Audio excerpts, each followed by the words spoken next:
The fork froze halfway to my mouth when my father's fist slammed the mahogany table. "You have 2 days to get your stuff out." The crystal wine glasses trembled. My mother's pearls clicked softly against her collarbone as she adjusted them, avoiding my eyes. My sister Celine sat across from me in her designer dress, lips curled into something between a smile and a sneer. I set the fork down slowly, the scrape of metal against fine china the only sound in that suffocating dining room.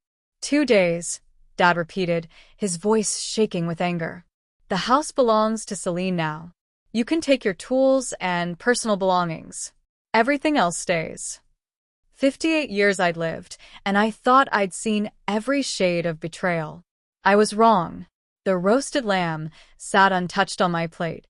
The handmade wooden clock I'd brought as a gift, carved from oak taken from Dad's very first construction site, sat ignored at the center of the table, like a silent witness to my humiliation.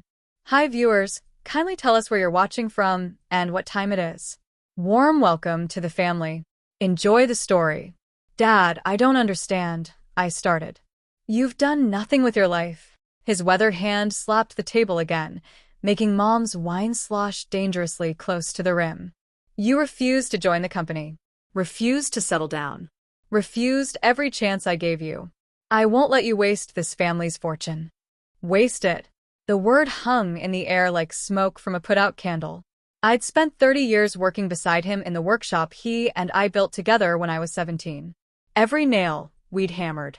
Every beam we'd raised. Every lesson about integrity he taught me while sawdust settled in our hair. All of it apparently meant nothing. Mom finally spoke, her voice thin and practiced. "Sweetheart, you'll need to find your own place soon anyway. The estate transfer is already in motion. Celine and Colton will be moving in next week." Colton, my sister's husband, shifted uncomfortably in his seat, but said nothing. He never did. Celine swirled her wine, examining me like I was a stain on expensive upholstery. "Have you even started looking for apartments, Darian? Or were you planning to mooch off Mom and Dad forever?" My jaw clenched, but I didn't raise my voice. Didn't argue. Didn't beg. I simply looked at each of them. My father who'd taught me to build, my mother who'd once bandaged my scraped knees, my sister who'd shared a bunk bed with me in our old house before money changed everything. "All right," I said quietly. The words seemed to confuse them. Celine's eyebrows rose. Mom's mouth opened slightly, as if she'd been prepared for a fight and didn't know what to do with surrender. "All right," Dad frowned. "That's it." I picked up my napkin, folded it carefully, and placed it beside my untouched plate. "You said 2 days. I'll be out in 2 days." I stood, chair scraping softly against hardwood floors that I'd helped refinish 5 summers ago. "Darian," Mom started, but I was already walking toward the door. Behind me, I heard Celine laugh. That sharp, brittle sound that had grated on my nerves since we were kids. "Well, that was easier than expected," she said. I paused in the doorway, hand on the frame. Didn't turn around. 2 days, I repeated softly. "That's all I'll need." Something in my tone made the laughter stop. I walked through the house that held 40 years of my memories, past the family photos where I was always slightly out of frame, past the workshop door that still had our height marks scratched into the wood, past everything they thought was theirs to give away. The night air hit my face as I stepped onto the porch. 2 days. They had no idea what I'd found 6 months ago, hidden in Grandfather's old safe in the basement. The envelope with my name on it. The letter in his shaking handwriting. The deed that changed everything. I'd kept quiet about it, hoping I'd never need to use it. They'd just made that choice for me. I pulled out my phone and dialed Marceline Grant, my lawyer. She answered on the second ring. "Darian? It's late." "File the papers," I said simply. "All of them. First thing tomorrow morning." A pause. Then her voice came back sharp and ready. "You're sure?" I looked back at the house, at the warm lights glowing in windows that would soon go dark with truth. "They gave me 2 days to leave," I said. "So, let's make sure those are the most important 2 days of their lives." Have you ever been betrayed by the people you trusted most? Drop a comment below and let me know what you would have done. I was 7 years old the first time I realized I was invisible. School talent show. 4th grade. I'd practiced my magic tricks for weeks, staying up past bedtime, perfecting every shuffle and sleight of hand. Mom promised she'd be there. Dad said he wouldn't miss it. I stood backstage in my oversized suit jacket, cards trembling in my hands, scanning the audience for their faces. They weren't there. I performed anyway, made a coin disappear, pulled a flower from my sleeve. The other kids clapped politely. My teacher smiled. But the 2 seats I'd saved in the front row stayed empty the entire time. After the show, I found them in the parking lot. They were there. They'd been there the whole time, watching Fiona's soccer game on the field next door. Sorry, buddy, Dad said, not looking sorry at all. Fiona's team made the finals. We couldn't miss that. I was holding my first place ribbon. They didn't even notice. That's when it started. The pattern. The favoritism that everyone pretended didn't exist. When Fiona got a B, they celebrated with ice cream. When I got straight A's, they said I was showing off. When she forgot her homework, they called the teacher to give her extra time. When I forgot mine once, just once, they grounded me for a month. Fiona needs more support, Mom would say. She's sensitive. You're strong, Callum. You can handle things on your own. Strong. That word became my prison. By high school, I'd stopped expecting them at my events. Debate competitions, science fairs, award ceremonies, I went alone. Sat alone. Smiled for photos alone. I told myself it didn't matter. That I didn't need them. But I did. God, I did. The worst night came when I was 16. State championship for academic decathlon. Our team won. I was captain. I gave the acceptance speech in front of 300 people. I came home buzzing with pride, holding the trophy, ready to finally get the validation I'd been chasing my whole life. They were in the living room watching TV. Fiona was there too, painting her nails on the couch. We won, I said, holding up the trophy. I gave the speech and everything. Coach said I might get recruited for. That's nice, dear, Mom said without looking up. Fiona, show your brother what you got today.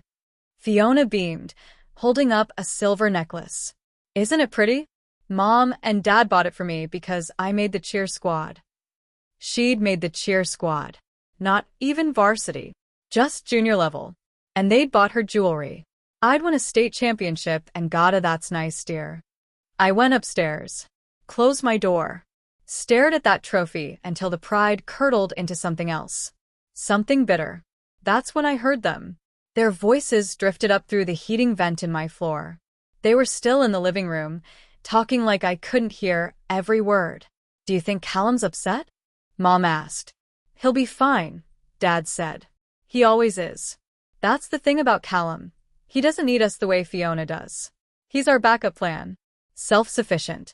Fiona's the one who'll actually need our help long-term. Backup plan. Those 2 words carved themselves into my chest. I wasn't their son. I was their insurance policy. The reliable one. The one who'd take care of things when Fiona's charm ran out and reality caught up. I should have left then. Should have stopped trying. Should have seen the truth. But I didn't. I kept trying. Kept achieving. Kept hoping that maybe, someday, I'd be enough. Now, 15 years later, sitting at my kitchen table with my laptop open, I finally understood. I was never supposed to be enough. I was supposed to provide. And I was done. The screen glowed in the dark apartment. My fingers moved across the keyboard, pulling up accounts, subscriptions, shared access. Everything I'd been paying for without even thinking about it. Phone plan. Streaming services. Cloud storage. Dad's emergency credit card. Fiona's gym membership. The family Netflix. Spotify. Even the subscription to that meal kit service Mom claimed she couldn't live without. All of it under my name. All of it charged to my accounts. I clicked the first cancellation button. Then the next. Then the next. Each click felt like shedding weight I'd been carrying for decades. Have you ever been the family backup plan? Drop a comment below. The phone plan died at exactly midnight. I made sure of it. Set the cancellation for 12:01 a.m. so they'd wake up to dead phones and no explanation. Petty? Maybe. Satisfying? Absolutely. I didn't sleep that night. Couldn't. I sat there in the dark, working through the list methodically. Every streaming service, gone. Every shared subscription, canceled. The cloud storage where Fiona backed up her influencer photos, deleted. Dad's emergency credit card? The one he'd convinced me to add him to just in case. Frozen solid. By 3 in the morning, I'd wiped them from every digital corner of my life. The gym membership was particularly sweet. Fiona posted workout selfies there 3 times a week, pretending she was some kind of fitness guru. Her followers ate it up. Tomorrow morning, she'd walk in and find her access revoked. I pictured her face. The confusion. The embarrassment when the front desk told her the account was closed. Good. I almost called it a night. But then I remembered one more thing. The family photo album. Stored on my cloud account. Hundreds of pictures. Holidays, birthdays, vacations. All the moments they'd carefully curated to look like we were happy. I scrolled through them. There I was in the background of Fiona's graduation, barely visible. There I was at Christmas dinners, always on the end, always half out of frame. There I was at Dad's 60th birthday, the only one not smiling because I'd just paid for the entire party. I exported the photos of me. Just me. Then I deleted the account. Let them keep their fake memories somewhere else. By dawn, I felt lighter than I had in years. My coffee tasted better. The sunrise looked brighter. I took a shower, got dressed, and actually looked at myself in the mirror. When was the last time I'd done that? Really looked? The man staring back wasn't the invisible kid anymore. Wasn't the backup plan. He was someone who'd finally stopped apologizing for existing. My phone buzzed. Then again. Then it started ringing. And ringing. And ringing. I let it go to voicemail. Watched the notifications pile up. Mom. Dad. Fiona. Trent. Mom again. Fiona again. 49 missed calls by 9 a.m. The voicemails were spectacular. Callum, this isn't funny. My phone isn't working. Why is the card declined? Call me back right now. Did you cancel something? Callum, answer your phone. Your father's account isn't working. This is ridiculous. Callum, you need to fix this immediately. Not one of them asked if I was okay. If something was wrong. If maybe, just maybe, I'd finally had enough. It was always about what I could do for them. I deleted each voicemail as it came in. Didn't listen all the way through. Didn't need to. Around noon, I left the apartment. Went to the park near my building, bought a coffee and a bagel from the cart, sat on a bench. Families walked by. Real families. Parents watching their kids on the playground. Couples holding hands. People who actually seemed to like each other. It looked foreign. Like something from another planet. But also peaceful. My phone buzzed again. Different number this time. Unknown caller. I almost didn't answer. But something made me pick up. Mr. Hartwell? A man's voice. Official sounding. This is Officer Radley from the County Police Department. My blood went cold. We're calling regarding a welfare complaint made by your parents. What would you do if your family called the police on you for stopping their free ride? Officer Radley's voice was careful. Professional. The kind of tone cops use when they're not sure who's the victim yet. Your parents reported that you've been withholding financial access to accounts tied to their names, he said. I almost laughed. Almost. But I kept my voice steady. Withholding? Officer, those accounts were in my name. I simply closed them. Silence on the other end. Then, I see. Could you clarify that for me? Every account they're talking about, the phone plan, the credit card, the subscriptions, all of it was under my name, paid with my money for my family's benefit. I decided to stop paying for services I wasn't using. More silence. I could hear him writing something down. So, these weren't joint accounts? No, sir. Everything was mine. They had access because I gave it to them. When I revoked that access, they apparently decided it was a crime. Officer Radley cleared his throat. Mr. Hartwell, I'm going to be straight with you. This complaint seemed unusual from the start. Your parents were quite insistent that you'd stolen from them. But if what you're saying is accurate, I can provide documentation, I interrupted. Bank statements, account registrations, payment history. Everything. That would be helpful, he said, his tone shifting slightly. Warmer. Can you email those to me? Absolutely. He gave me his email address. I wrote it down, hands surprisingly steady. One more thing, Mr. Hartwell, Officer Radley said, and something in his voice changed again.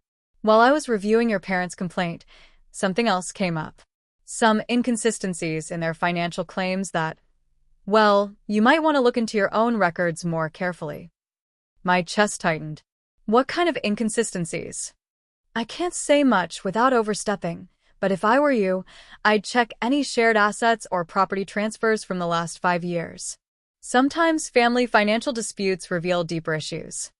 The way he said it, careful, deliberate, told me he'd seen something. Thank you, officer, I said quietly. Good luck, Mr. Hartwell.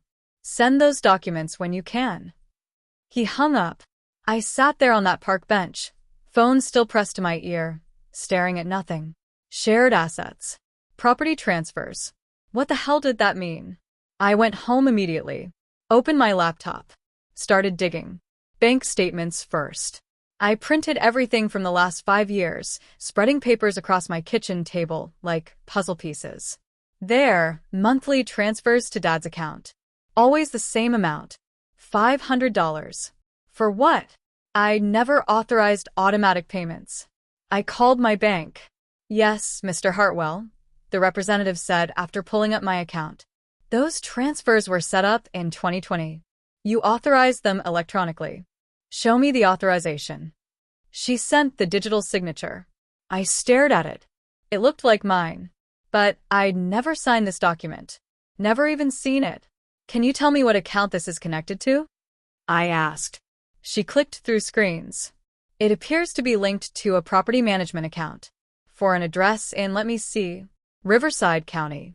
Riverside County, where my grandmother's house was. My grandmother who died 3 years ago, who'd left her house to me in her will. My hands started shaking. What's the current status of that property? I asked. More clicking.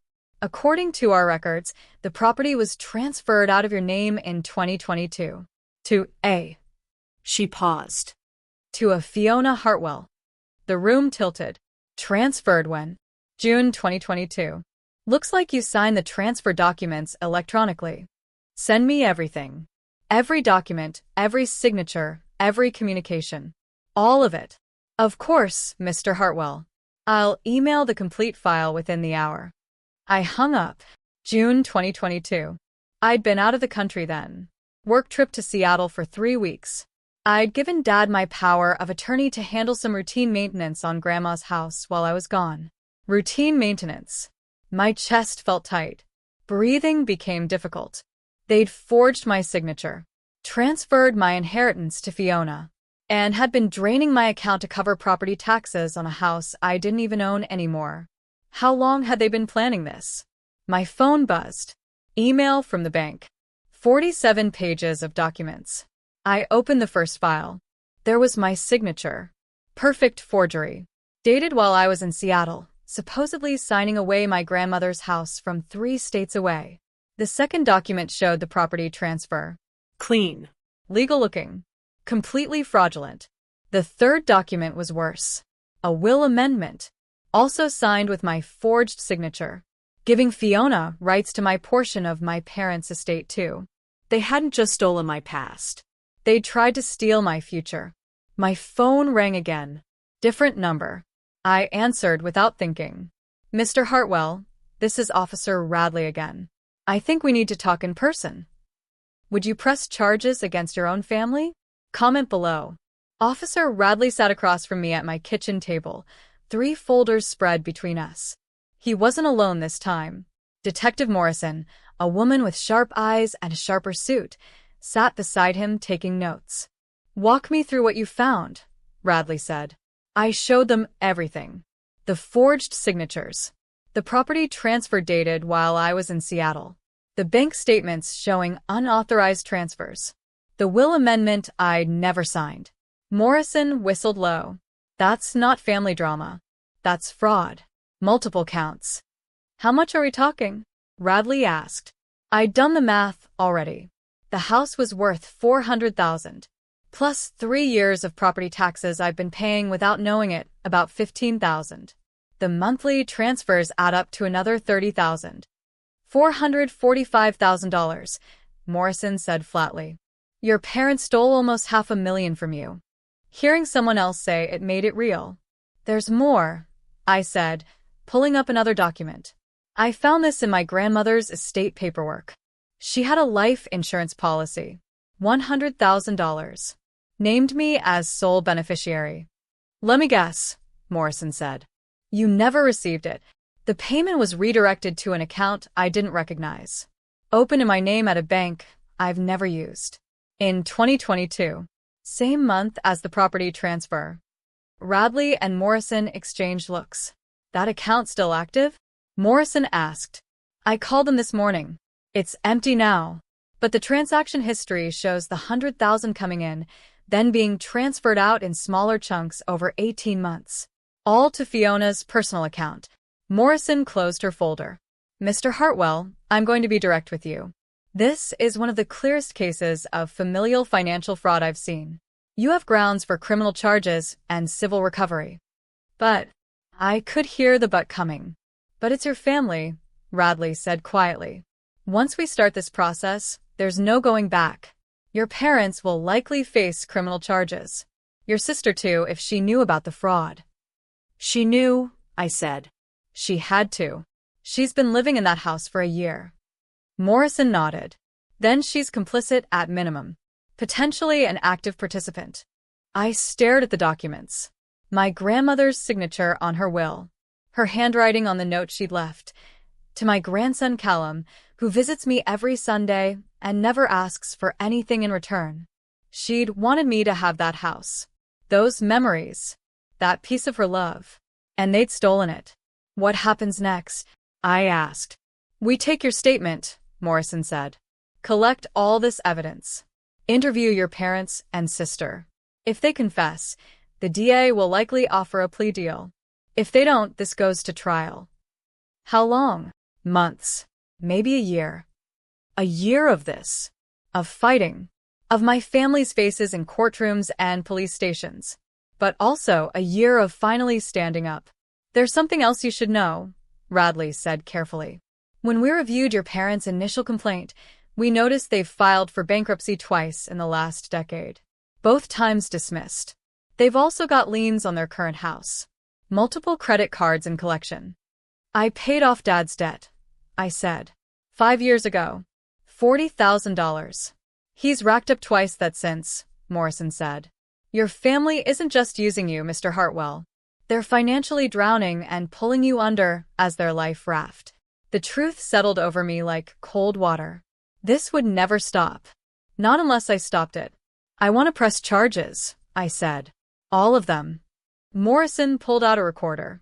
Then let's make this official. For 3 hours, I told them everything. Every loan. Every emergency. Every time they'd needed just a little help that turned into thousands. The vacations I'd funded. The credit cards I'd paid. The rent checks I'd written for Fiona's apartment before she moved into my grandmother's house. By the time we finished, the sun was setting outside my window. We'll be in touch, Radley said, standing. Probably within 48 hours. We need to bring your parents in for questioning. One more thing, Morrison added at the door. Do you have somewhere safe to stay?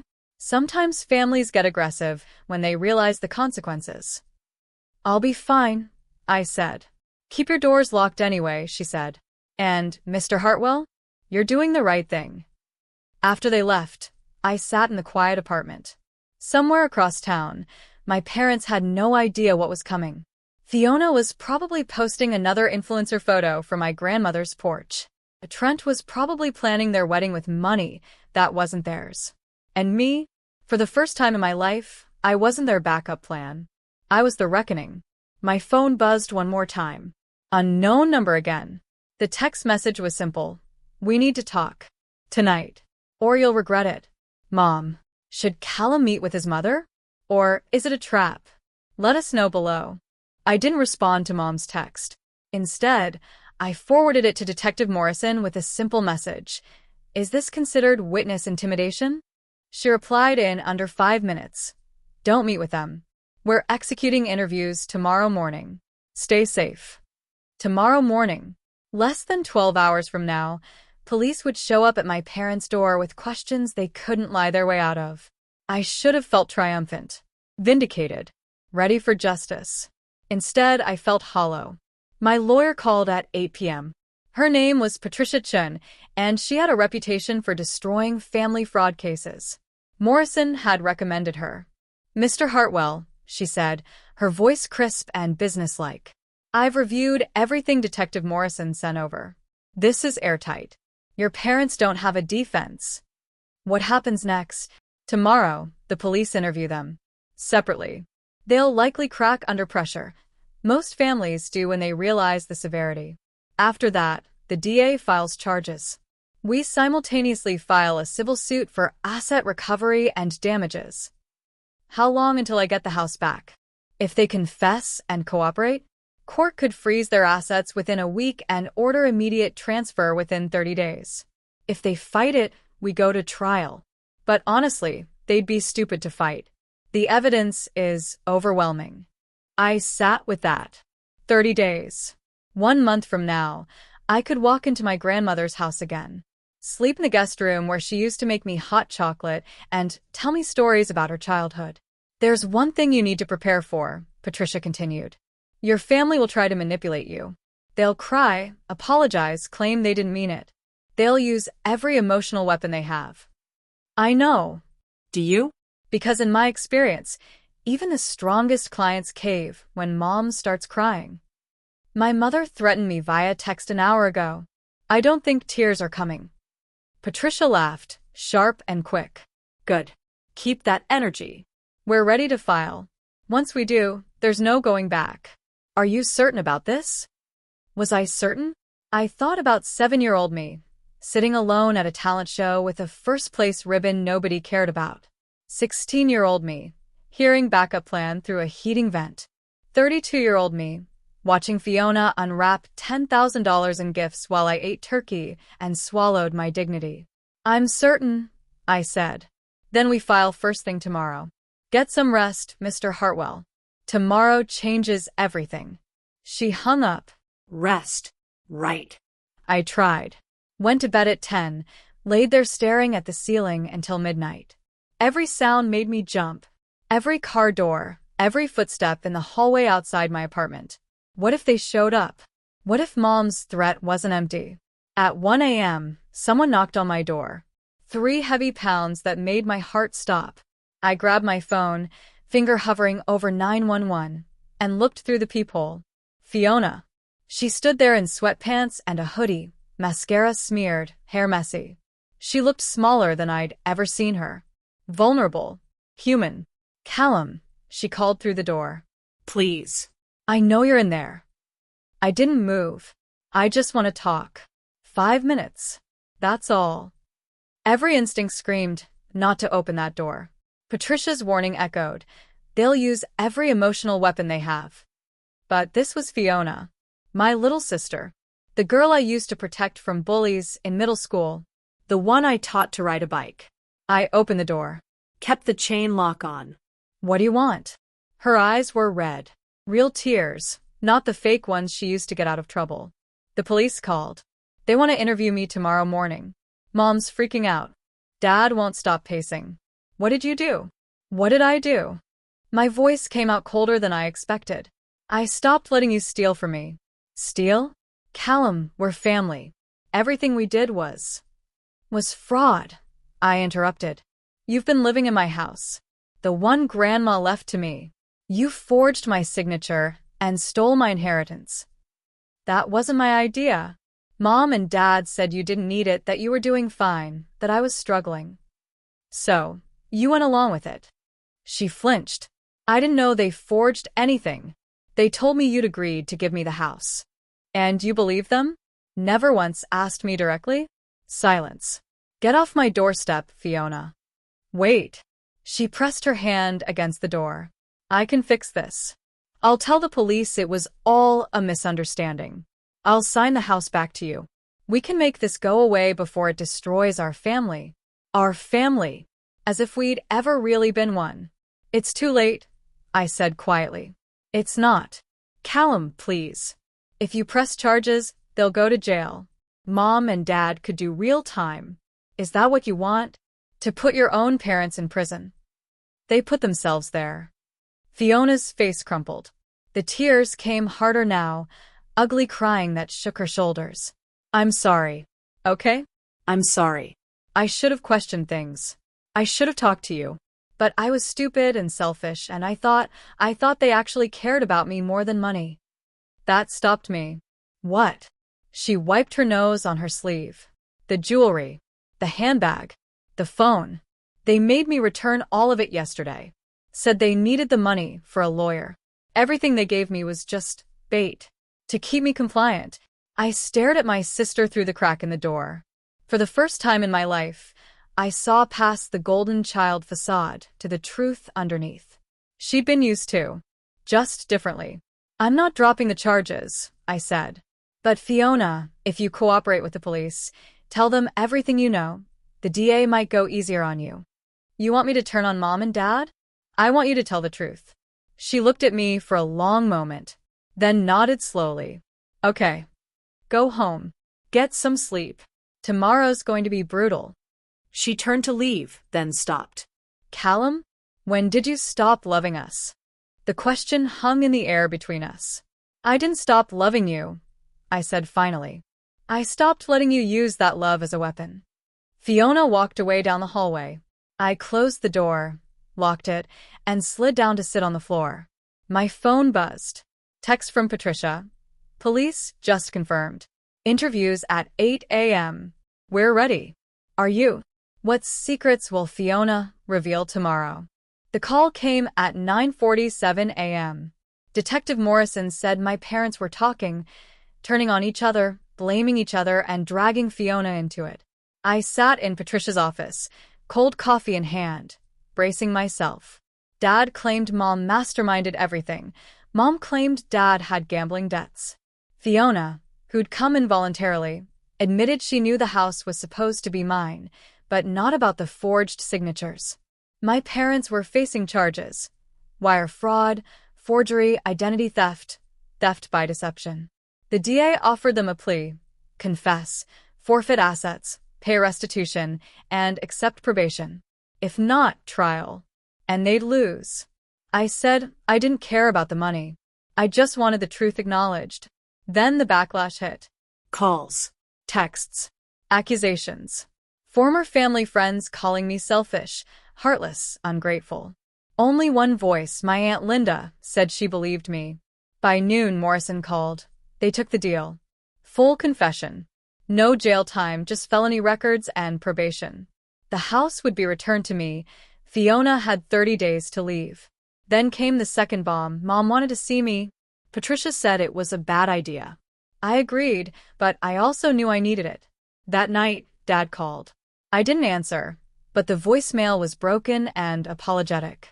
He admitted weakness, guilt, cowardice. I listened, then deleted it. The next day, I went to see my mother. She looked small, fragile. She talked about intentions lost, lies that snowballed, needs that justified theft. She cried, said she lost everything: her friends, her marriage, her dignity, and me. I told her she lost me long before this.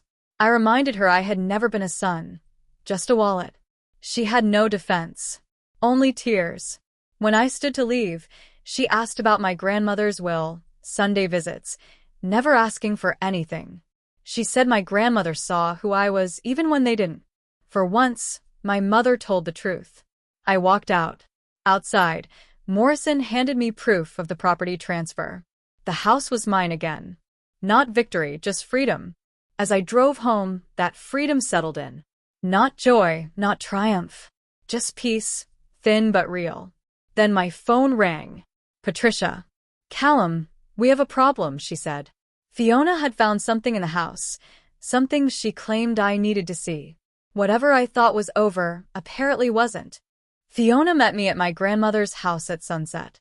She stood on the porch where I'd played as a kid, where Grandma used to serve lemonade and tell me I was special. Fiona looked nervous, holding something wrapped in brown paper.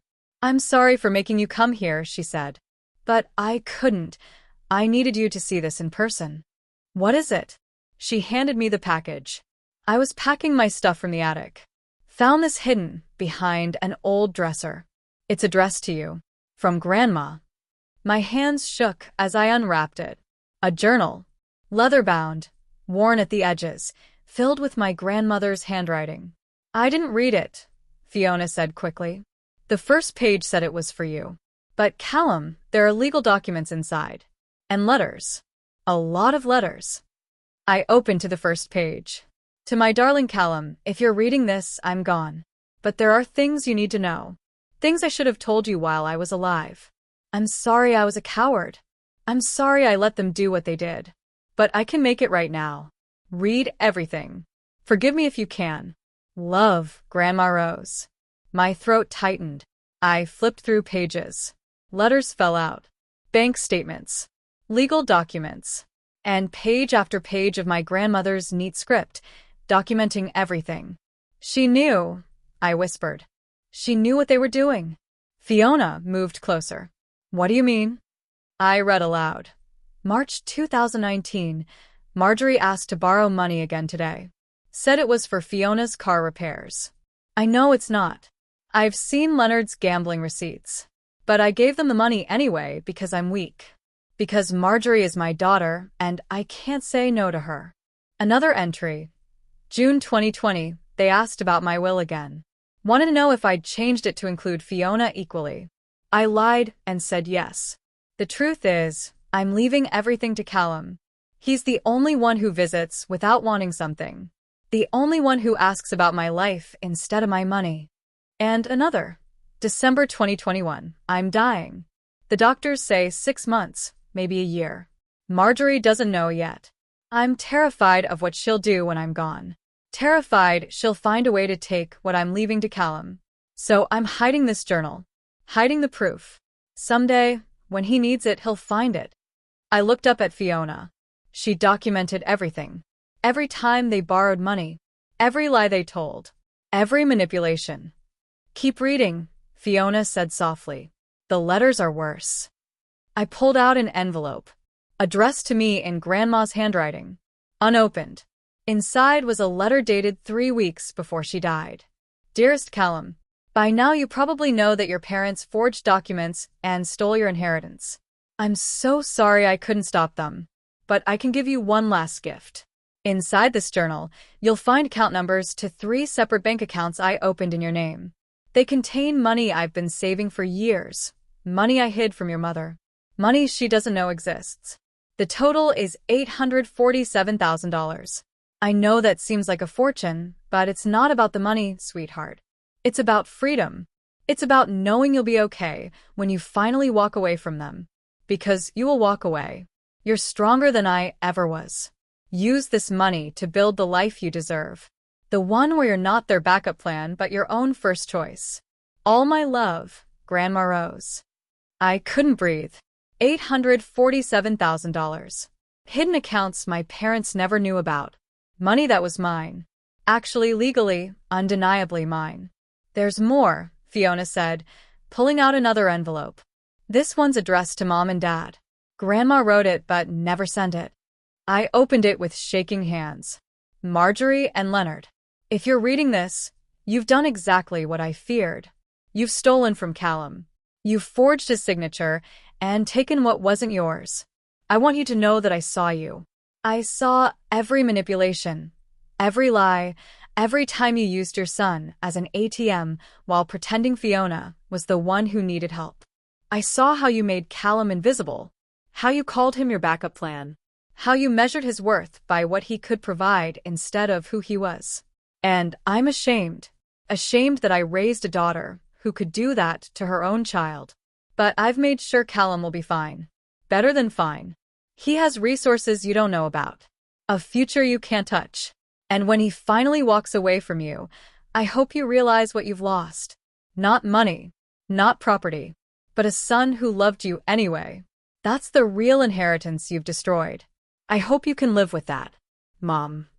I folded the letter carefully. Fiona was crying now, not the manipulative tears from before, but real, gut-wrenching sobs. I'm so sorry, she gasped.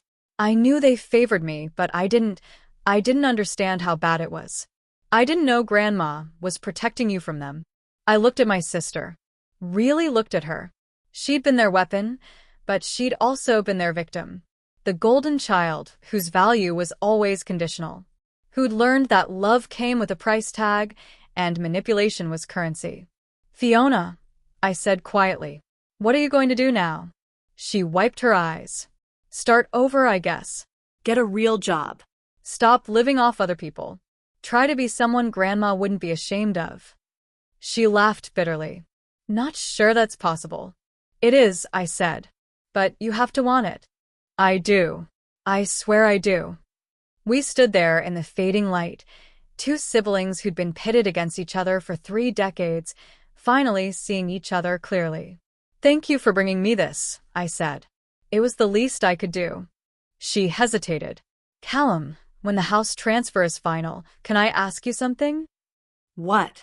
Can we try to be actual siblings? Not competitors. Not enemies.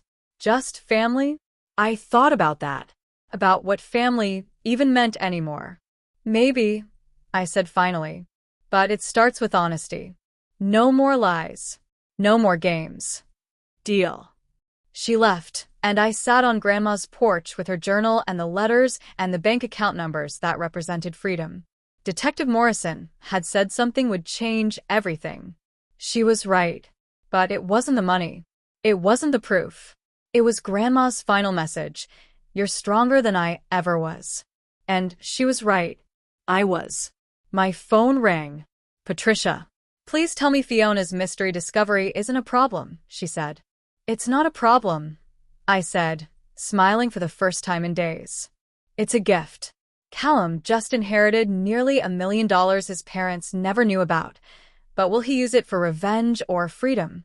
The courtroom was smaller than I expected. Plain wooden benches. Fluorescent lights that hummed. A judge who looked tired before the hearing even started.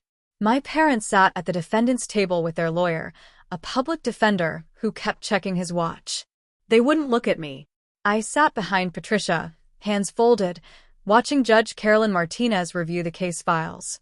This was it. The final hearing. The moment that would officially close this chapter. All rise, the bailiff said. We stood. Saturday. The ritual of justice. Judge Martinez looked up, peering over her reading glasses. I've reviewed the plea agreement in the matter of the state versus Marjorie and Leonard Hartwell. Both defendants have pled guilty to multiple counts of fraud and identity theft. My mother flinched at the word defendants. Before I rule on the sentencing recommendation, the judge continued, I want to hear from the victim. Mr. Callum Hartwell, do you wish to make a statement? Patricia touched my arm. You don't have to. But I stood anyway. Walked to the podium in the center of the courtroom. My parents were 10 feet away, close enough to hear every word. Your Honor, I started, my voice steadier than I expected. For most of my life, I tried to buy my family's love. I paid their bills, covered their debts, funded their lifestyle. I told myself that's what family does. Mom looked down at her hands. But they didn't love me. They loved what I could provide. And when I finally stopped providing, they tried to steal what my grandmother left me. They forged my signature. They transferred property that wasn't theirs. They took almost $500,000. Dad's shoulders shook. He might have been crying. The prosecutor asked me what I want. If I want them in prison. If I want maximum punishment. I paused. The truth is, I don't want anything from them anymore. Not money, not apologies, not revenge. Judge Martinez leaned forward slightly. What I want is freedom. Freedom from being their ATM. Freedom from being invisible. Freedom to build a life where my value isn't measured by my bank account. I looked directly at my parents for the first time. I hope they get their lives together. I hope they learn what family actually means. But I'm done teaching them. I sat back down. The courtroom was silent. Judge Martinez nodded slowly. Mr. Hartwell, your statement shows remarkable restraint. Many victims in your position would demand the maximum penalty. I don't need them punished, Your Honor. I just need them gone. She made a note, then addressed my parents. Mr. and Mrs. Hartwell, you stole from your own child. You betrayed his trust systematically for years. Under normal circumstances, I would reject this plea deal and impose a prison sentence. My mother gasped. However, Mr. Hartwell's wishes matter. And the terms of your plea are already severe. Full restitution, permanent felony records, 5 years probation. You'll never work in finance again. You'll never hold a position of trust. And you've lost your son. She stamped the document. Plea accepted. Sentencing as agreed. Court adjourned. The gavel came down. Just like that, it was over. My parents were escorted out a side door. I didn't watch them go. Outside the courthouse, Patricia shook my hand. You did good in there. Doesn't feel like I did anything. You did everything. You stood up. You told the truth. You took back your power. She smiled. That's more than most people ever manage. Detective Morrison was waiting by her car. How'd it go? It's done, I said. Good. Listen, I'm technically not supposed to tell you this, but your mother asked me to pass along a message. I tensed. What message? She said to tell you she understands why you walked away, and that she hopes someday you can forgive her, even if you can never have a relationship with her again. That's it. That's it. I thought about that. About forgiveness. About whether some betrayals were too deep to ever heal. Tell her I heard her. I said finally. Morrison nodded. Fair enough. Take care of yourself, Callum. I drove to my grandmother's house, my house now, and walked through rooms I'd avoided for months. Everything was exactly as I remembered. The blue couch where Grandma read me stories. The kitchen where she taught me to make pancakes. The porch where we'd sit and watch thunderstorms. Fiona had cleaned before she left. Swept the floors. Washed the windows. Left a note on the kitchen counter. Thank you for giving me a chance to do one thing right. I'm sorry for everything else. I walked upstairs to Grandma's bedroom. Found the spot behind the dresser where Fiona had discovered the journal.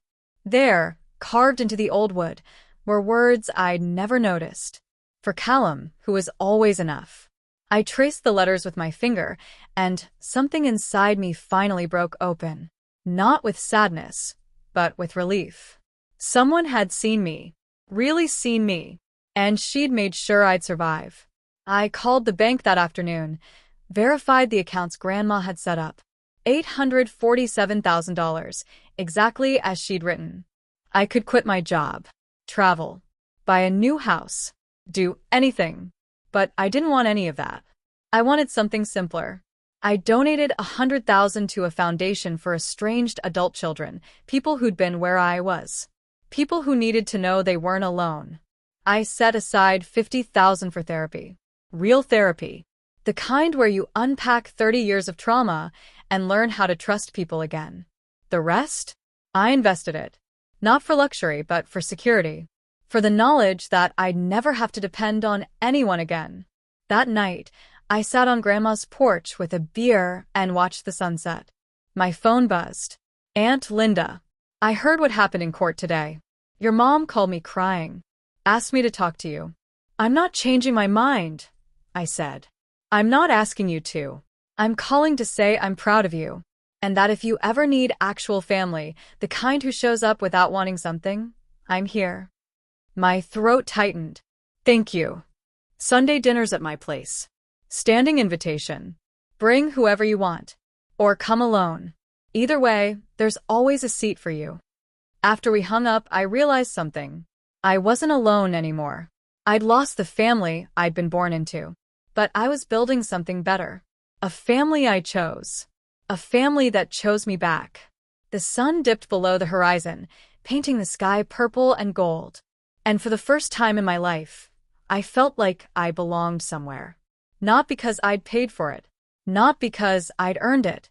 but because someone Grandma, Aunt Linda, even Fiona in her own broken way, had decided I was worth keeping. That night, I slept in my grandmother's house, in the guest room where she used to tell me stories. And I dreamed of a future where I wasn't anyone's backup plan. I was my own first choice. One chapter left, and the twist that changes everything. What could Officer Radley's final letter reveal? 5 years later, I stood on my grandmother's porch on Christmas Eve, watching snow fall. The house had changed. I'd repainted, added a garden, converted the attic into an office. Inside, Aunt Linda set the table, while Fiona helped genuinely this time. Her boyfriend, Marcus, told bad jokes in the kitchen. This was my family now, small, imperfect, real.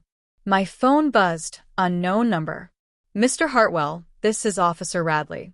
I have something you need to know. Can we meet? My stomach sank. I'd moved on. Built the life. Why now? Next morning, at a coffee shop, Radley handed me an envelope. Inside, a letter dated 6 years ago, my grandmother Rose documenting her daughter Marjorie and son-in-law Leonard's systematic theft, manipulations, and coercion. She tried to protect me even before her death, ensuring that if my parents acted against me, there'd be proof. Radley also showed me a police report, threatening calls from my mother demanding changes to Grandma's will. My blood ran cold. Why now? I asked. Radley revealed my mother was dying, stage 4 pancreatic cancer, maybe 6 months left. He said I deserved an informed choice, not one based on guilt. Grandma had left me a shield, a legal fortress built from her pain, to protect me from those who should have loved me. I drove home, stunned. Fiona called. Dad says Mom wants to see us. I hesitated. I don't know. She said she wouldn't go, but would support me if I did. 2 weeks later, I entered the hospice. Mom was tiny, frail, human. Callum, she whispered. I almost didn't come. I told her truthfully, I'm not here to forgive you. I'm not here to make peace. She confessed, finally honest, that she'd been greedy, panicked, and stolen from Grandma, but I had become the person Grandma always knew I could be. I stood, said goodbye, and left without looking back. 3 months later, she died. I didn't attend the funeral, sending flowers instead. Alone on Grandma's porch, I opened her final journal page. She reminded me, family is who shows up, who loves without conditions. I didn't need to earn love. Under a floorboard, I found a key and address to a Colorado cabin Grandma had purchased for me, a fresh start, prepared before I even knew I needed it. 2 days later, I arrived at the cabin, surrounded by mountains and pine trees. Clean, quiet, free. I called Fiona. How do you feel about Colorado? She joined me 6 months later, moving into the guest house with Marcus. Together, we built gardens, hiked trails, shared dinners. Our life was ours, untouchable by the people who had hurt us. 6 years after the fateful dinner, we stood on the porch. Snow fell. Fiona hugged me. Merry Christmas, Big Brother. I watched the stars, the mountains, the life we'd built from the ashes of the family we'd lost. An email from Radley arrived. My father had moved to Arizona, sold everything, and expressed regret. I replied, "Thank you. I am." Not because justice had been served or battles won, but because I'd finally learned Grandma's lesson. You don't have to earn love by affection or sacrifice yourself for others. You just need courage to walk away and strength to build a life with those who see your worth. I whispered, "Thank you, Grandma, for everything." And somewhere, I swear I heard her laugh. The end. If Callum's journey moved you, subscribe to our channel, hit the notification bell, and share your thoughts below. Tell us if you've ever had to walk away from toxic family. Your story matters. Your healing matters. You are always enough.